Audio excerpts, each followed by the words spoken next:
Good morning everyone and welcome to Modern Institute of Pharmaceutical Science Indore. Myself Varsha Jaharia, Assistant Professor of Modern Institute of Pharmaceutical Science Indore. Today we are starting our new syllabus of 7th semester and the subject is 701 Instrumental Method of Analysis. So let's start with our first unit UV visible spectroscopy and these are the contents. Introduction of UV spectroscopy, electromagnetic radiations, electromagnetic spectrum, the law of absorption, Beers-Lambert's law, principle of UV spectroscopy, chromophores, auxochromes, instrumentation of UV and last applications of UV spectroscopy. So start with our introduction. First, what is spectroscopy? Spectroscopy is used in any spectroscopy method which is defined as the spectroscopy is the branch of science which deals with the study of interaction of electromagnetic radiations with matter, and spectroscopy is the most powerful tool available for the study of atomic and molecular structure and is used in the analysis of wide range of samples. So here there are two types of spectroscopy method. First atomic spectroscopy and another is molecular spectroscopy.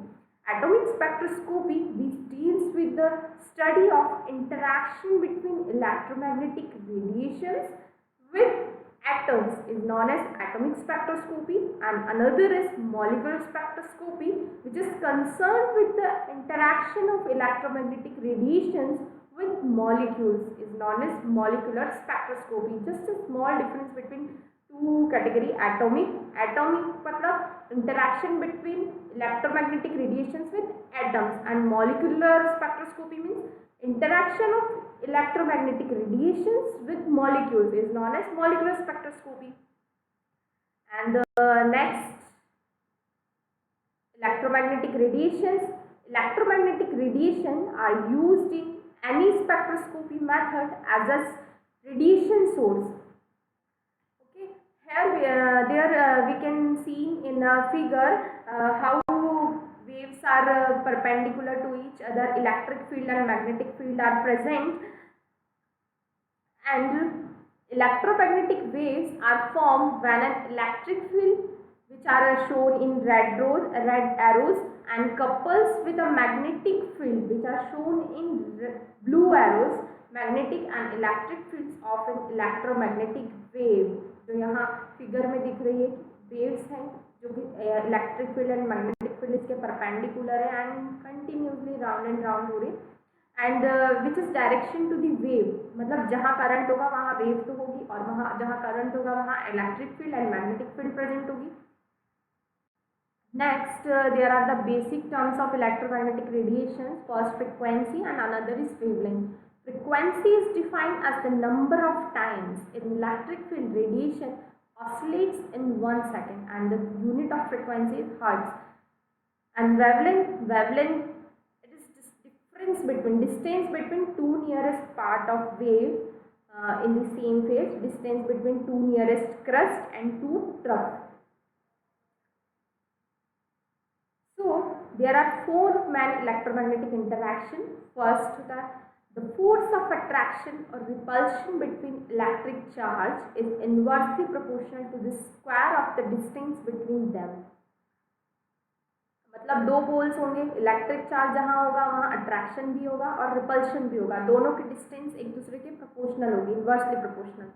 And another is magnetic poles come in pairs that attract and repel to each other much as electric charge. मतलब दो magnetic poles है, एक positive एक negative, दोनों attract होंगे then ripple होंगे, attract होंगे then ripple होंगे. And electric current in a wire produces a magnetic field whose direction depends on the direction of current. Then electromagnetic spectrum. Electromagnetic spectrum क्या होता है? EM radiation is an enormous range of wavelength and frequency. This range is known as electromagnetic spectrum. The EM spectrum is generally divided into 7 regions in order of decreasing wavelength and energy and frequency. So here these are the diagram of electromagnetic spectrum. Here we can see there are 7 different rays. First, gamma rays, X-ray rays, ultraviolet rays, infrared, radio waves. There are 7 rays which is defined as the different type of electromagnetic radiations. Gamma rays contains less than 0.001 nanometer wavelength, and then फिर हम x ray race पे आते हैं, उसकी wavelength होती है 0.01 से 1 nanometre तक, सॉरी 10 नैनोमीटर तक. देन हम यूवी पे आते हैं. यूवी की रेंज होती है 200 to 400 नैनोमीटर. 2 टाइप में डिवाइड होती है. UV region is divided into 2 category. First UV region and other is UV visible region. UV region जो होता है इसकी रेंज होती है 200 to 400 nanometre and visible region की यूनिट होती है 400 to 800 नैनोमीटर. देन हम यूवी के बाद में चलेंगे इंफ्रारेड रीजन पे. Infrared region is also divided into 3 parts. First near IR, then mid IR and last far IR. Near IR की रेंज जो होती है वो होती है 0 से 2.5 माइक्रोन में आ जाती है एंड मिड IR की होती है 2.5 से 15 माइक्रोन एंड फार IR की होती है 15 से 200 माइक्रोन के बीच में. एंड लास्ट में आती है हमारी radio waves and microwaves. Microwaves की रेंज आ जाती है मीटर में, उसकी रेंज होती है 0.01 से लेके 1 मीटर तक. एंड रेडियो वेव्स की आती है 1 से 10 to the power 7 मीटर, मतलब 10 to the power 10,000 किलोमीटर के डिस्टेंस पे. So here I have written in decreasing order of energy. Gamma rays contains highest energy but lower wavelength, and radio waves contains lowest energy but higher wavelength. Okay, तो gamma rays के पास energy ज़्यादा है पर उसकी wavelength कम है, and radio waves की energy कम है पर उसकी वेवलेंथ ज़्यादा है. There is a small difference. Okay, now we discuss basic terms. और अब आता है द लॉ ऑफ एब्जॉर्प्शन. अब डिफरेंट लॉज हैं जो हम different absorption law is used in UV visible spectroscopy. So first आता है एब्जॉर्प्शन लॉ. एब्जॉर्प्शन लॉ में ऐसा होता है we have sample solution. So one electromagnetic radiation is passing through the left side से, जैसे आप यहाँ पे देखेंगे वीडियो में, लेफ्ट साइड से इंसिडेंट रे पास हो रही है, सैम्पल सॉल्यूशन के थ्रू पास हो रही है और यहाँ से रिफ्लेक्ट हो रही है. ओके, हम यहाँ इसे P0 से भी डिनोट कर सकते हैं, I0 से भी डिनोट कर सकते हैं. I0 और P0 मतलब इंसिडेंट रे और ये रिफ्लेक्टेंस. ओके, और बीच में है हमारा एब्जॉर्बिंग सॉल्यूशन कॉन्सेंट्रेशन. ठीक है, और ये पाथलाइन. तो यहाँ पे पॉसिबिलिटी है.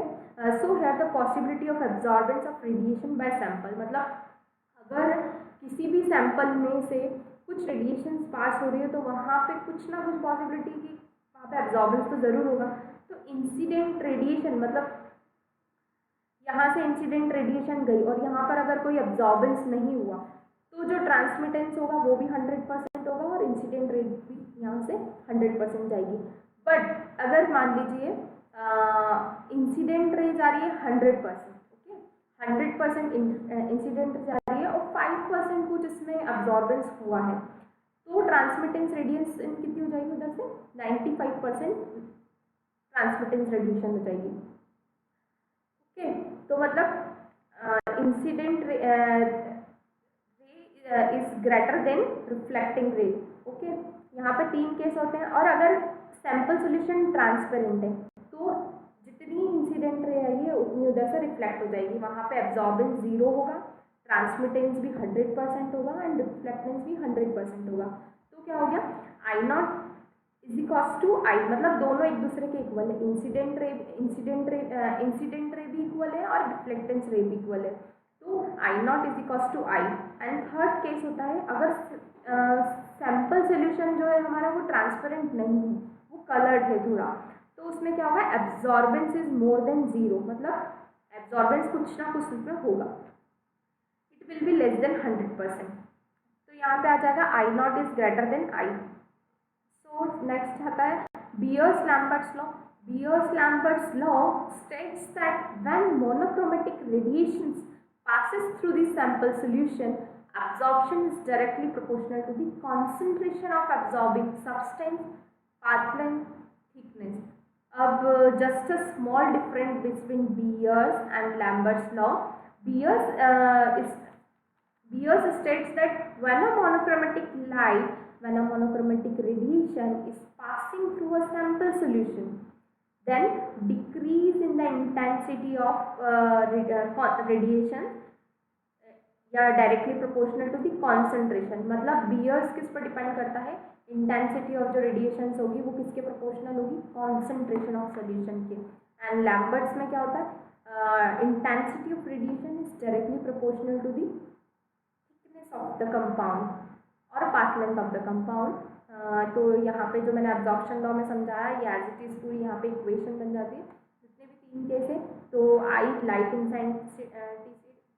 light intensity, E is the molar extinction coefficient, D is thickness and concentration. This equation of Beer's-Lambert's law. And E is the molar absorptivity, उसकी यूनिट होती है L mole inverse centimeter inverse. B is the path length of sample, that is the path length of the cuvette in which sample is contained. मतलब जिस cuvette में sample है उसकी path length भी depend करती है. C is the concentration of the compound in solution which expressed in mole per liter. Then these are derivation of Beer's-Lambert's law. Amount of radiation absorbed by measure in a number of waves. जैसे मैंने आपको पहले तीन case बताए थे. अगर sample जो है वो ट्रांसपेरेंट है तो एब्जॉर्प्शन 0 होगा और ट्रांसमिटेंस जितना होगा 100%, जितना इंसिडेंट रे 100% आ रही है उतना ही ट्रांसमिट हो जाएगा. तो मतलब I0 is equals to I, यहाँ पे 100% ट्रांसमिटेंस होगा. And equation this A is equals to log 10 I0 by P. If all the light passes through a sample without any absorption, then the absorption is 0. I have already told you and I have already explained you before in absorption law. So next हम पढ़ेंगे and these are the graph. Okay, so the relation between the absorbance and transmittance. यहाँ पे path length दी गई होगी, percent transmittance दिया है and absorbance दिया है. अगर पाथ लेंथ 0 है एंड एब्जॉर्बेंस भी 0 है तो मतलब थिकनेस, तो ट्रांसमिटेंस कितना होगा 100%. अगर पाथ लेंथ 0.2 है एंड एब्जॉर्बेंस ऑल्सो 0.3 तो मतलब 50% एब्जॉर्ब हुआ है और 50% ट्रांसमिट हो गया. तो ये सारी रेंज है जो इस ग्राफ में बताई गई है. And this equation is also explain you. EBC tells us the absorbance depend on the total quantity of absorbing compound and the light path through the cuvette. If we plot absorbance against concentration, we get a straight line passing through the origin. Then next आता है electronic transition. Electronic transition क्या होता है, when a atom और molecule absorb energy, electrons are promoted from their ground state and to excited state. मतलब जब आप first sem में रहते हैं, जब आप पास हो जाते हैं तभी आप सेकंड सेम में जाते हैं. मतलब आप ग्राउंड स्टेट में एक्साइटेड स्टेट में जा रहे हैं. आपके पास रिजल्ट है इसलिए जा रहे हैं. अगर जिसके पास रिजल्ट नहीं है तो वो सेकंड सेम में प्रमोट नहीं हो सकता. सो देयर इसी में भी ऐसा ही है, जब एटॉमिक्स के पास एटॉम्स या मॉलिक्यूल्स के पास एनर्जी होगी तभी वो ग्राउंड स्टेट से एक्साइटेड स्टेट पे जा पाएगा. अगर उसके पास एनर्जी नहीं है तो वो ग्राउंड स्टेट पे ही रहेगा, जैसे आपके रिजल्ट्स में होता है. Okay, in a molecule the atoms can rotate and vibrate with respect to each other. This vibration and rotation also have discrete energy level which can be considered as packed on top of each electronic level. यहाँ पे energy level है और यहाँ पे rotational energy है, vibrational energy है. यहाँ से इलेक्ट्रॉन जो होंगे उनकी एनर्जी लेकर ग्राउंड स्टेट से एक्साइटेड स्टेट पर एक्साइट होंगे. And these are also shown in there are different types of orbital. FDF, electrons get excited from ground state to excited state. Here we can see in a figure, in a video. Next, Principle of UV spectroscopy. Principle of UV spectroscopy states molecule containing bonding and non-bonding electrons. It can absorb in a form of ultraviolet and visible light to excite these electrons to anti-bonding molecular orbital. The more easily excited the electron, lower energy gap between HOMO and LUMO. The longer wavelength of light it can absorb. There are four possible types of transition: sigma, sigma star, anti-bonding sigma star, pi pi star, and non-bonding with pi electrons. Okay. So ये है diagram electronic transition का। जो ऊपर वाली phase है, यहाँ ऊपर जो वाली फेज है उसको बोलते हैं ल्यूमो, मतलब lowest occupied molecular orbital, and नीचे वाली जो होगी वो हाइयर ऑक्यूपाइड मॉलिक्यूलर ऑर्बिटल, मतलब यहाँ पे सबसे ज़्यादा इलेक्ट्रॉन्स होंगे, देन फिर वो उनकी एनर्जी से यहाँ तक एक्साइटेड होंगे। ठीक है, तो सबसे पहले आती है sigma sigma star bonding. Sigma sigma star bonding क्या होती है? It contains highest energy. Okay, this electrons contains highest energy, but ये उन्हीं कंपाउंड के लिए होती है जिनकी वेवलेंथ 150 नैनोमीटर से नीचे हो। ठीक है, अब हमारी यूवी की रेंज स्टार्ट होती है 200 to 400 nanometre and visible region होता है 400 to 800 नैनोमीटर।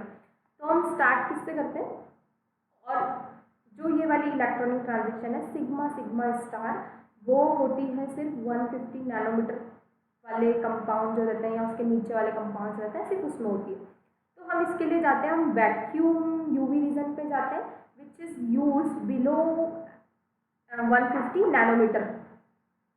फॉर एग्जाम्पल इसके लिए हम जिसके लिए हम वैक्यूम यूवी रीजन यूज़ करते हैं उसके एग्जाम्पल्स होते हैं जो hydrocarbon, methane, propane. Sigma sigma transition किसमें होगी? जो कंपाउंड्स 150 नैनोमीटर से नीचे की वेवलेंथ में आते हैं। ओके, देन नेक्स्ट आता है non bonded with sigma electron. ठीक है, तो ये किसके लिए होती है? अप्रॉक्सीमेट 175 नैनोमीटर वालों के लिए होती है। Sigma sigma star is for 150 nanometer and non bonded with sigma star वो किसके लिए होगी? Approximate 175 nanometer. When any heteroatom present or saturated compound, for example alcohols, aldehydes and ketones, amide, water, etc. मतलब so as you all know solvent used in UV spectroscopy as a solvent because it not get absorbed in UV, मतलब इसमें हम वही solvent use करते हैं जो UV में absorbance नहीं देते। तो हम जितने भी अल्डिहाइड्स, अल्कोहल, वाटर ये सब होते हैं हम यूवी के सॉल्यूशन बनाने में यूज़ करते हैं, जो उसकी एब्जॉर्बेंस रेंज नहीं शो करता है ना, because it not get absorbed in UV, so we can use in UV as a solvent. तो इसमें एग्जांपल आता है, जैसे फॉर एग्जांपल हम वाटर मोस्टली यूज़ करते हैं, तो वाटर का एब्जॉर्बेंस होता है 167 नैनोमीटर पे, एंड मिथिलीन क्लोराइड यूज़ करते हैं, मिथिलीन क्लोराइड का होता है 169 नैनोमीटर पे, एंड अल्कोहल का होता है 174 नैनोमीटर पे। तो ये दो टाइप की ट्रांजिशन हमने पढ़ी, sigma sigma star and non bonded with sigma electron. अब थर्ड आती है पाई से पाई स्टार के बीच में, मतलब यहाँ से लेके यहाँ तक की जो एक्साइटेशन स्टेट है या ग्राउंड स्टेट से एक्साइटेड स्टेट में, तो ये एनर्जी किसके लिए होती है? जो कंपाउंड्स 200 नैनोमीटर की रेंज में आते हैं, और ये तभी होगा जब किसी भी कंपाउंड में डबल बॉन्ड या ट्रिपल बॉन्ड प्रेजेंट होगा, तो उसमें कौन सी ट्रांजिशन होगी? पाई पाई स्टार ट्रांजिशन होगी। और इसके एग्जांपल से जितने भी एरोमेटिक कंपाउंड्स होते हैं, aromatic compounds occurs double bond, इधर ट्रिपल बॉन्ड, तो मतलब उसमें पाई पाई ट्रांजिशन होती है।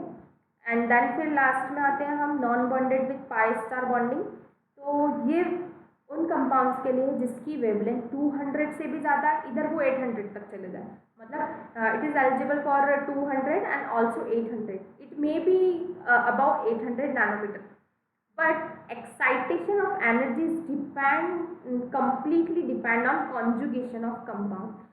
इसमें एग्जांपल्स आ जाएंगे कार्बोनिल कंपाउंड, जितने भी कार्बोनिल कंपाउंड होंगे वो उसके कॉन्जुगेशन पर डिपेंड करेगा उसका absorption and energy is also depend on the conjugation of compound. तो ये हुई हमारी इलेक्ट्रॉनिक ट्रांजिशन,